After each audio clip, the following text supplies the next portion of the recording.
Welcome back, everybody, to A Show Top 20 of 2023. Of course, I am Meelz. You may recognize me from the A Show, but I'm here with three other illustrious guests to the show. We have, first of all, to my, got it, mirrored. I understand it now. Got none other than the host of Ugly Radio himself, Ugly New York Rob. What is up, bro? Hey gang, how are you? It's been a minute. I haven't been on the mic in forever. Listen, I've been chilling. get back in God mode. You know what I'm saying? Oh no, Um, yeah, for sure. to the bottom of me, we have none other than the co-host of the War Report, Quan. You're looking What's up? very What's Neo up? Soul, Neo very Soul? You see the very lighting? VH1 Soul. This is the podcast light. I have a light setting specifically for when I do War Report. This is the vibe I'm on right now. That's nuts because we don't have any videos of War Report. I know there's no video, but I just like to have. I usually have a candle going too. My candle just went out, so Listen, that's all right, usually we my get a whole little vibe. behind the scenes, a little You know what I mean? BTS of the War Report, and then diagonally up. I fucked it up. All right, whatever. You got it. Diagonally of me. All right, whatever. We have none other than one of the social medias of the age show who handles the Instagram actually. None other than Donny fails. Welcome to the this is your debut like on the end of the year thing, man. Yeah, And like it's my really first like your one. debut. Yeah, like really like you're like true like you've been on have you been on the A show? Nah, No. Okay. All right. Maybe we'll keep it that nah. way. But you're here now. What's that supposed to mean? Wow. We'll keep it Whoa. that way. But you're here. Consider this your audition on the Be on the A show. How about that? For sure. Okay, Um, we'll take it. Listen, we've been going through as we've done over previous years, but we've been going through the list of the top 20 things of 2023. Um, shoot, man. Wrestling in 2023. What's the first thing that comes to mind? I'm gonna ask you. I'm gonna ask Quan first. What's the first thing that comes to mind? Wrestling 2023. Unpredictable. A lot of stuff. Not just 2023, but also like kind of the second half of 2022. Like ever since Vince retired, quote unquote Mhm. retired, I just feel like anything could happen at that point. I never thought I would see the day where Vince McMahon was not a part of WWE culture or like, booking or any kind of creative standpoint. So like unpredictable. Anything could happen at this point. What about you, Donnie? Um, I'm excited. Like it's just been exciting, just seeing all of the changes. Like we just had Punk come back, Randy Orton came back. Just we were on Monet watch all like basically all of the year. It's just exciting to see all these people come back and just yeah. It's just that's all I could say. It's just exciting. So much stuff has happened this year. Absolutely, Rob. What's the first thing that comes to mind? 2023 wrestling. 20, 2023, man, it's been a wild ride. I'm not gonna hold you. Like Quan said, like Vince stepping down, that was nuts to see happen in live action. And then he just comes back, steps down again. Punk is back. Everybody got beef with each other. Your favorite wrestler could be a op. It's crazy, bro. Like I haven't wrestling news has been up the past week. Like it's nuts, and it's cool to see because like it feels like a real. We're taking it back to the essence. You feel me? It has not been the same since the summer of 2022. And I want to use that to segue into our first topic, number 15 on our best of 2023, the most talked about things this year. Number 15, Monet Watch, or Sasha Watch rather, was retired. Mercedes Monet Watch begins. Mercedes Monet debuts at Wrestle Kingdom 2023. After quite a bit of speculation in 2022. We had Raj Giri saying she was released in the summer. We had unsure whether she would come back to the WWE later this year. It's like we got War Games, 2022. Like her and Naomi could have came back. No, we didn't learn until pretty much the end of 2022 that she was not coming back, and she was also going to follow her dream of being Joshi Queen of the Year. By heading over to Japan and debuting for New Japan Pro Wrestling. I want to. What are you kind of early thoughts? Do you feel like this was a great move for her and just like the Monet brand? She got gummies too, by the way. I mean, man, being on War Report, we had our fair share of Monet Watch. We still are in the process of Monet Watch as we speak. I mean, she was just on AEW television a few months ago. But I mean, if that was her dream and she had the opportunity to go work Wrestle Kingdom, I don't remember, who did she work with? Do you have that on hand? She worked with. I think she took the title. No, It at was- Wrestle Kingdom she didn't work. She did the weird finisher jazz. Oh yeah, that's You know? right. She did the weird finisher. She showed Did up. she That's do it on right. Kyrie? She did it on Kyrie. No? Yeah, I she believe did she on did do it on Kyrie and like Kyrie, yes, heels yes. and shit. Yeah, Yeah, it didn't look too good. Like, But it's I just crazy. think her getting to go to Japan. I know, obviously, Eddie Guerrero was a big influence on her. Eddie Guerrero also had his run in Japan, and I mean, if it wasn't going to be, she's already done the main event at WrestleMania, so she already got one goal out the way. So the only next, logical thing would be to work New Japan. So I think, congrats to her for getting that. We'll see where it goes from there. They made a whole championship for her in the U.S. brand extension of New Japan. So to see where they go from here, I'm interested. Will she? There's rumors she might go back to WWE. I mean, she's on the shelf, but she'll be back soon, and we'll have Monet/Sasha watch for 2024. I don't know if I could deal with much more of it in terms of just from a You not ready to for like it to be disgust over? her or Nah. anything, but I can't deal with any more speculation on where she's gonna land. I want her to land someplace and stick around for quite a Yeah. bit. Go to What do Impact. you? Yeah, I mean, listen, it's working for Trinity. 100%. Trinity, They could run back that tag team. yeah, she's having a banger year. Like she's legitimately like one of the faces of Impact, which is crazy. I kind of don't even want her back in WWE. I just feel like she's being. Yeah. It's a tough thing to Nah, say, fair. but low key is like, yo, she getting all this praise and all this stuff here. Like she legitimately, she's the top. She's legitimately maybe the top person there. Like it's kind of crazy. Mhm. Rob, what's your first thoughts when you saw Mercedes Moné debut? I thought it was cool. Like it's always cool to see like a wrestler you watched in one promotion end up at another one. This is a whole different field. So I'm never gonna knock somebody for trying. It was cool. What came with it though online, that wasn't cool. It got a bit too hectic. You feel me? Like you don't want to log in all the time. Everybody making up stories, those subreddits. It was nasty, but it was cool to see her do that. Hopefully she comes back wherever it may be. But I say go to TNA. If What she did you comes think? back, go to TNA. Get funny over there. What did you think of the flame wig, the blue hair flame wig? It reminded me of I don't know if you ever seen the Golf Wang puffer jacket. Ooh, yeah, Tyler Nupsy. It reminded me of that. Yeah. that's fire. That's fire. Donnie, this was one of the first like stories that we did for the the Instagram. And what kind of what feelings did you have surrounding Mercedes Moné leaving 2022 and kind of like where are you kind of at now with it? Leaving 2022, I was like, what is going on here? Like, because we like y'all said, we all didn't know what was going on. We just heard they walked out, and then Right. coming into her Wrestle Kingdom debut, it was just like, all right, cool. She's here. She's doing what she wants to do. She left on her own terms, and then that's when all of like the crazy stories came out. What is she doing? Why did she leave? She was just like disgruntled and all that. And no one knows still to this day. I remember she was doing like one of those press conferences or something like that, a signing, and somebody asked her about it, and she was like, no, go do your stuff and all that stuff. I was like, all right. But we're here now. She's doing what she's doing whatever. I agree with Rob. Take it to TNA, see what's up, stick around there. Hopefully you get to make a better name for yourself than what it already is. Absolutely. Listen, she's had I mean, she started off the year pretty strong. I mean, she was, doing her thing.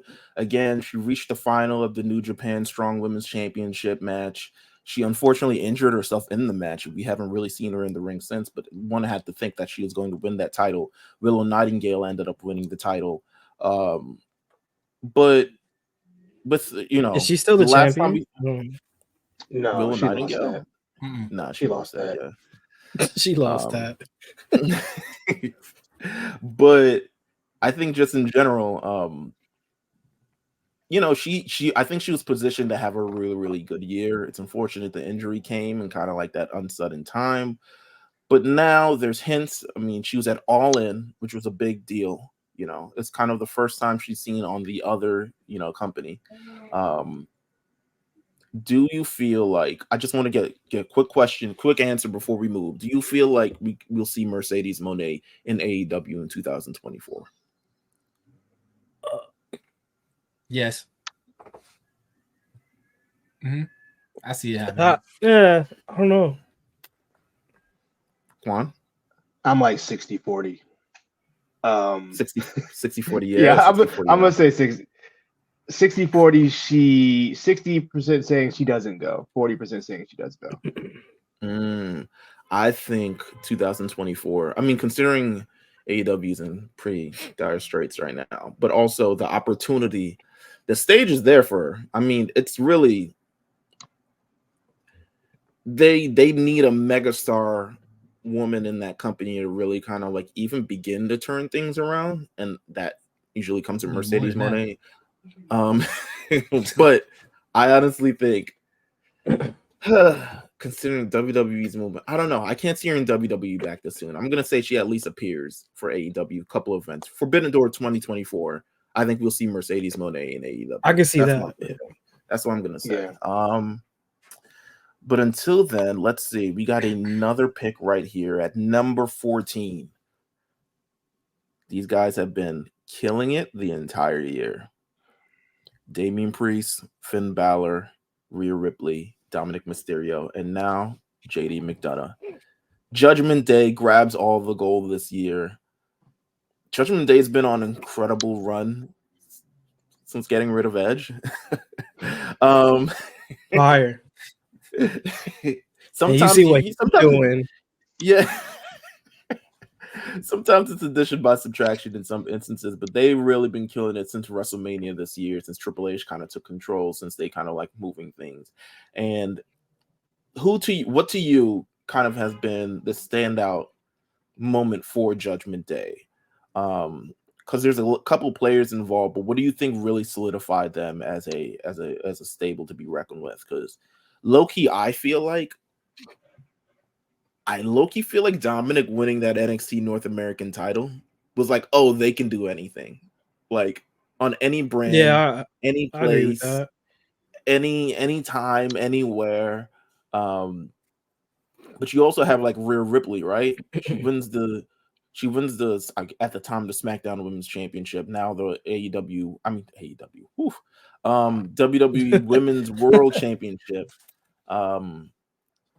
She's been ruling that. I mean, the division is under Rhea's control. But then you have, I mean, Finn Balor and Damian Priest have been doing. I can't say JD McDonough has added to this. I mean, I'm sure he's a great guy, but he has yet to do an amazing thing yet. But Judgment Day's been killing it, man. Like, I don't know and it culminates War Games. War Games is like they're really like positioned as like, yo, Bloodline was last year. This is the year of Judgment Day.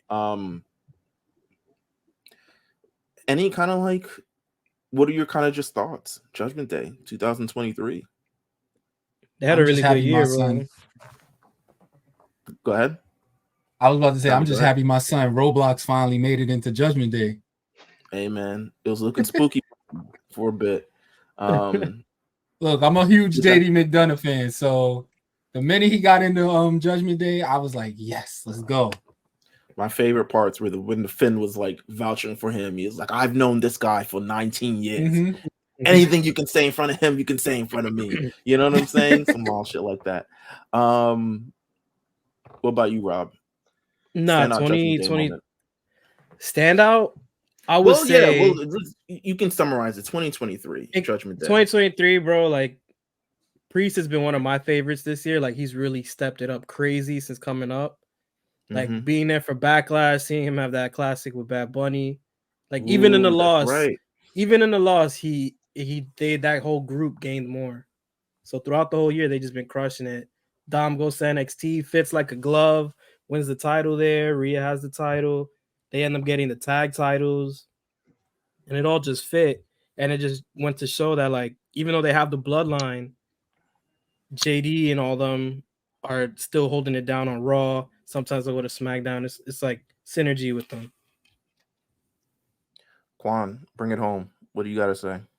All in all, I think at this point it's safe to say Judgment Day has been one of the most successful stables I've seen in my lifetime as far as wrestling goes. Dominic Mysterio and Damian Priest have been the workhorses of WWE this year as far as TV matches go. I got the spreadsheet out right now. Talk about it. Let's get the spreadsheet talk. Let's get the spreadsheet talk. You know what I mean? With the stats. Damian Priest has worked 47 matches in the WWE. Like no one has had. As of which day? As of Survivor Series, up to date. Okay. It'll come out later. You're right. Dominic Mysterio, 47 matches this year. I have given Damian Priest 2 5-star matches this year. He's been involved in 2. The rare Quan 5. The Bad Bunny match, and then the men's Elimination Chamber match. Rhea Ripley is one of my other 5s I've given this year with her versus Charlotte at WrestleMania. Was it night 2? That was night 2, right? Yes. No, yes. It was before night 1. Cody. It was night 1. It was night 1.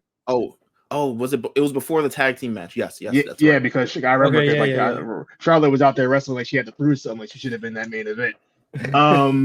So I mean, like everybody has grown from where they were a year ago. Damian Priest is a solidified main eventer. Rhea Ripley is a megastar at this point, for real. Like everybody fucks with Rhea Ripley. I had people who call me, like text me, ask me about Rhea Ripley, who don't even like know a thing about wrestling. Dominic Mysterio went from crazy. Dominic Mysterio went from, I would say, one of the worst wrestlers in the company to literally like one of the best workers on TV out of nowhere. I don't like everything. Everybody has jumped up a level since joining Judgment Day back in, whenever that was, when September, when they kicked out Edge.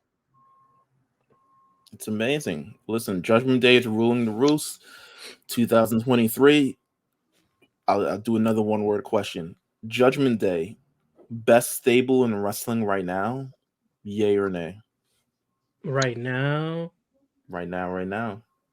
All companies. That's tough. I don't know about like the Joshi stables and shit. I don't know what's going on. All right, we're not counting Joshi across stables. the we're not counting. Best US based stable. I'll give it to him. I said I'm gonna go yay. Yeah. I mean, even when I complain about the Raw main events being repetitive, I still gotta say, even if the matches happen often, they're usually really good and they're usually the focus of the show. So I have to give it to him this year, best stable of the year by far. Come on, for sure, yeah. It's a movement. You know what I'm saying? And I'll say, I think when Damian finally cashes in, I think that takes him over the top. No, for real. When it happens, I hope it doesn't happen before this comes out. But but if it does, it was awesome. Right. All right, we're getting to the family part of the list. It's not all they're not all people, the families. WWE is good for a dysfunctional family. You know what I'm saying? The first bit of family business we got is at number 13. The independence, the freedom, the Usos finally turn on Roman Reigns. This has been a long time coming. This has been essentially the Bloodline thing was a 3-year program. Rob, you and I sat in MSG and watched them have a 40-minute segment to open SmackDown. That shit was nuts, bro. It was don't get me wrong, Donny. Like, don't get me wrong. Like, it was cool to see this happen. Everybody's just exploding, but like, damn, 40 minutes because the beatdown went too long. And I'm like, yo, bro, all right. There was different acts. I love to it. the It was cool. beatdown, Yeah. Like, But it went to commercial, came back at the beatdown. Like what? Like seeing Jey Uso, this is less about Jimmy. I should really say Jey Uso gets his independence. You know what I'm saying? Jey Uso on his like, they freed me from the label. I'm off. I got my masters kind of vibe. Yeah. Quan, what are your thoughts? What has the storyline meant this year for Jey Uso and kind of like freeing himself from the bloodline? Man, I just think that moment of, well, I'm out too. Was that Jimmy who said that, or was that Jay? That was Jimmy, right? That was Jay. That was Jay. Jay. Well, I'm out too. That was Jay. Okay, well, Jay who said I'm out. That moment, I mean, that's up there. The Sami Zayn Royal Rumble moment. Jay pitting Roman at Money in the Bank. Like those moments, those three. The match they had in Saudi, all four, like everything. That culmination of all those matches was just like, man, that's all-time storytelling. It's almost become like a meme now of like it being so over melodramatic, and that's like the only fucking match you could have. But it was just like at that time that was magic. Like, it took 3 years to get there, and it was worth the whole ride for that kind of finish. You know what I mean? I'm not going to talk about tribal combat. That didn't even happen in my world. I'm not talking about it. Never even happened. But like we can talk about like everything that happened post because of it, because now both we're in a weird universe with Jimmy and Jay, who've been tag team for all the entire time I've known them. You know what I'm saying? Yeah. They've been a tag team. Now are solo stars in their own right. You look at Jey Uso. He's Monday my favorite night. Uso. Right? You got the crowd rocking, boy. Right. He got a jumping, bro. I was watching that shit earlier. I'm like, what? In what universe did you expect that Jey Uso was one of the top stars on Monday Night Raw? Bro, during the pandemic, we were tired of Jey Uso being in main events. Like, we wanted him back in the tag team. I was like, yo, get this guy out of here. Yeah. What's he doing here? Now look at him. It's like, man, it's all about growth. I think just seeing us watching him grow from being a tag team guy to having to be on his own to being, a legit world champion contender now. Who would have thought? Like you said, it's incredible. And Jimmy Uso, I mean, I feel like the best, if there is a best, is yet to come. But he's hilarious, so I can't even front. Like the boy's hilarious. He doing his damn thing, making the people laugh. Our second bit of family business that we got to talk about comes in at number 12. It's WrestleMania. WrestleMania has usually been all family business, kind of gets sorted out. We've seen what's the best family match you've seen at WrestleMania? We've had a couple. We've had Owen versus Brett. We've had Vince versus Shane. We had Matt versus Jeff. Like Vince versus Shane was pretty. Kane it had no business Undertaker, being Mad times. Undertaker. Vince versus Shane was a movie. Vince versus Shane was nuts. Yeah, I'll give it that. That was nuts. I love Shane. If he sees this, yo, Shane, I love you. Was Jeff versus Matt the I Quit match? Nah, I think that happened at Extreme Rules the month after. Oh, this was just the first. Yeah, this was just the first one. That happened at WrestleMania 25, I think. I remember. It was 25. But we've had so many family things, but now we got Rey Mysterio at number 12. Rey Mysterio and Dominic's unforgettable feud culminates at WrestleMania. Imagine have to be in the situation where you got to beat up your own child. You gotta do what you gotta do, you know. You gotta do what you gotta do, but he's disrespectful with it. Dominic really turned into a menace. You know what I'm saying? First of all, they were feuding. Remember that little NASCAR segment they had? That was great. That was awesome. That was hilarious. But it really got on and popping when Dominic pulled up to his mom and gave the "Shut up, mom!" One of those. That was nuts, bro. The pop when Rey Mysterio pushed him down after he yelled at his mom. Yeah, bro. All timer, bro. Michael Cole. That's right. Get him out of here. I've never seen someone so happy to see someone beat their kid. Never seen He it. was wilding. He yelled at his mom. He threw the bev at his sister's face. I don't think she knew that was gonna happen either. Like he just tossed it. I'm like, oh, that's when I knew Dom was the one, bro. The big heel. Listen, big heel Dom. Hold man. on. He was he's crazy, bro. It was nuts. Disrespectful. You know what I'm saying, bro? So to the point where like he was to the point where he was like he ditched his own dad. He was so in character about this beef with his dad. It might not even be in character at this point. He like left his dad's Hall of Fame induction speech, just walked out of it straight up with his white girlfriend. with his God's girlfriend in tow. Just mad upset. I got the picture on my phone somewhere because it's a meme. Like the shit was his dad, like you said, his dad got inducted in the Hall of Fame. Bro, just left. I'm good, bro. I stayed for Scott Steiner. I'm out of here. You know what I'm saying? Like this feud was done so well, paced so well.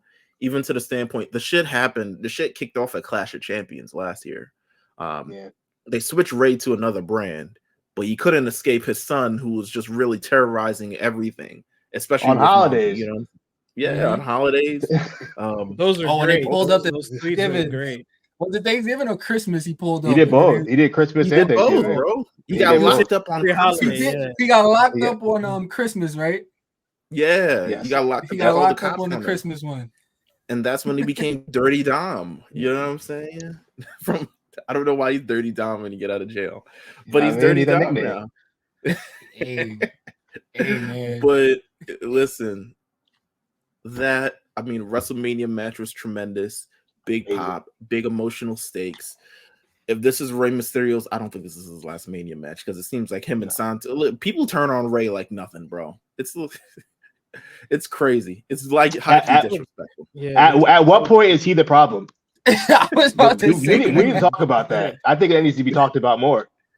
I can't understand case study on that. The problem. You know, does he hoard all the Louis? I'm confused. You know what I'm saying? He's too welcoming.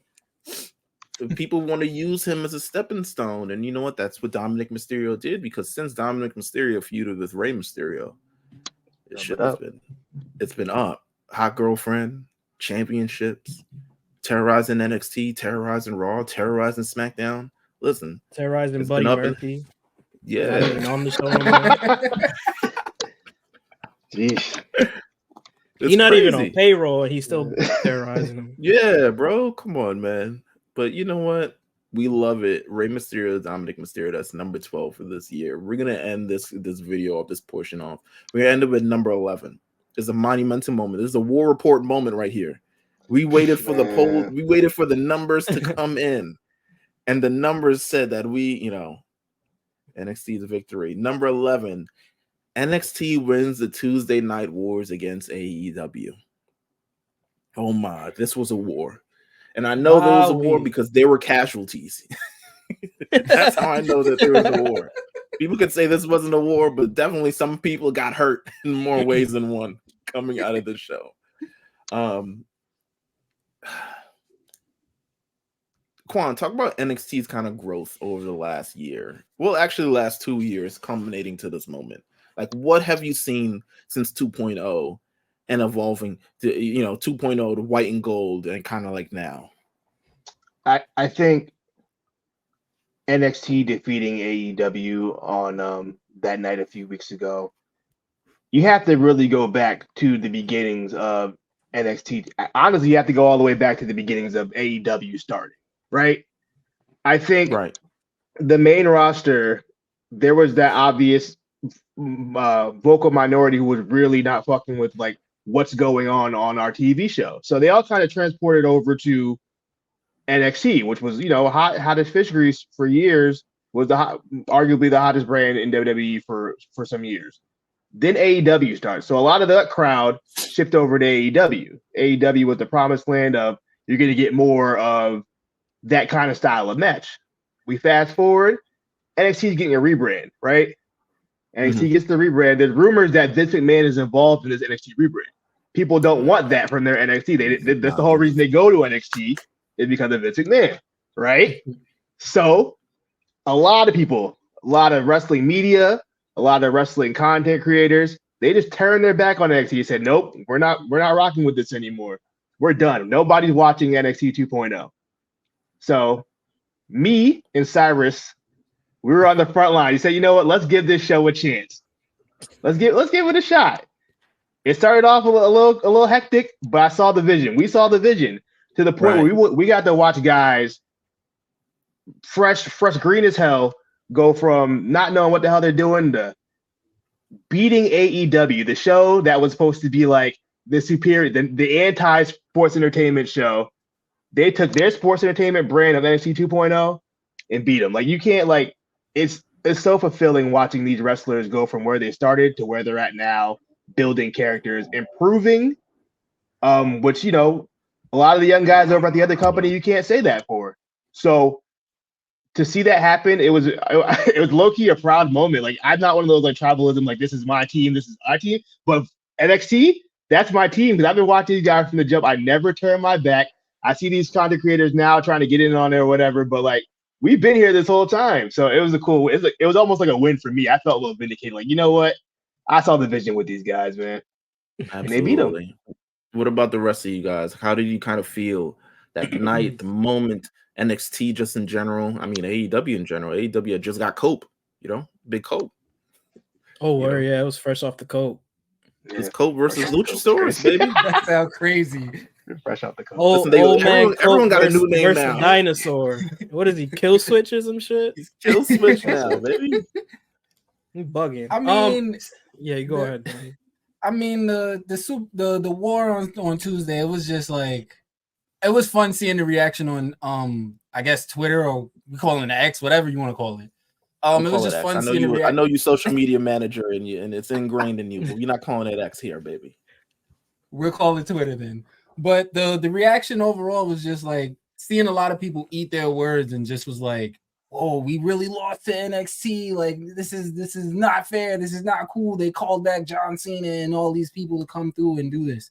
It was just like, okay, what now? What you got to say now? Y'all lost. Move on. Amen. Tony Khan had a lot to say. Oh, he was tweeting a storm. He was too many hashtags. Yeah, I couldn't even save him on my degree. Rob, what did you feel? It was crazy to see, bro, because like I still with NXT since Black and Gold. Then they turned to 2.0 with the colorful rainbow stuff. Then they went 3.0. We're live in the 3.0 zone, and it's crazy to see. Essentially, it's AEW's main show, Dynamite, losing to WWE's third brand. Like, that's nuts. Like, the show that's your flagship just lost to the next kids that are coming up. And like, I haven't, like, personally, like, I'll watch the show with you guys, like AEW, but like, I haven't seen anything to like that shifted the tone. Edge, look what he doing, bro, doing the same shit. Like, he's re-rocking the whole Christian story, all that stuff, and all these new kids are just getting ready for the next step. It's cool to see Braun Breaker, Mello, all the AEW Ilya, kids like, getting ready for NXT too. Like, we just saw them step into the ring, like Braun going from what he was as a Steiner to what he is now. Ilya from UK to now here. Mello sent Adam Cole out the territory, you feel me, when the broke out, and then what happened? Trick, it is hottest thing out, bro, and it's just young cats. Like, it's so. Who would have thought? Who would have thought we'd see who Trick Williams is today compared to when we first saw Trick Williams? Right. And they got Booker T on commentary, the best one doing it right now. Right. Listen, man, Facts. the way NXT has the way NXT has shined over the last year, and they've doubled down on the development of these guys, and they doubled down on the stories and the characters, and I think that's the winning formula that ultimately did. Of course, the inclusion of a Cody Rhodes and a John Cena and all these other people at WWE's disposal. People would say, "Oh, they used all of them," but listen, man, y'all got Chris Jericho, y'all got Edge. What do you expect? Sting, you got you got everybody there. But it was really satisfying, and I think that's more, not satisfying from a vindictive standpoint, but satisfying to see that these characters, these kids who grew up, finally got their major moral victory, finally got all the eyes on them, and it's been up and stuck ever since, man. NXT is really continuing to do its thing, and we look forward to see what NXT continues to do in 2024. This video has gone longer than it probably should have, but hey, we having a good time here. Want to thank all of you guys. Want to thank you, Rob. Want to thank you, Quan. Want to thank you, Donny, for appearing here on the A Show Top 20 of 2023. We've got through 15 through 11. We still got 10 more to go. So make sure you guys stay tuned to the next video. And yeah, make sure you guys follow and support us on the A Show. Peace.